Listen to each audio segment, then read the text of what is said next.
Hello, my name is Lisa and I am a teacher at London House Academy. I teach levels A1 and B2.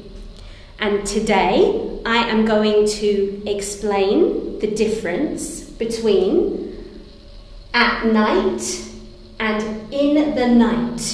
So let's look at these sentences. I was awake at night. I was awake in the night. What is the difference?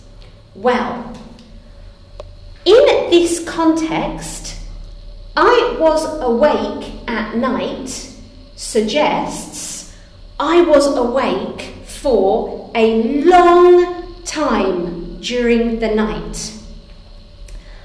I was awake in the night suggests I was awake for a shorter period of time.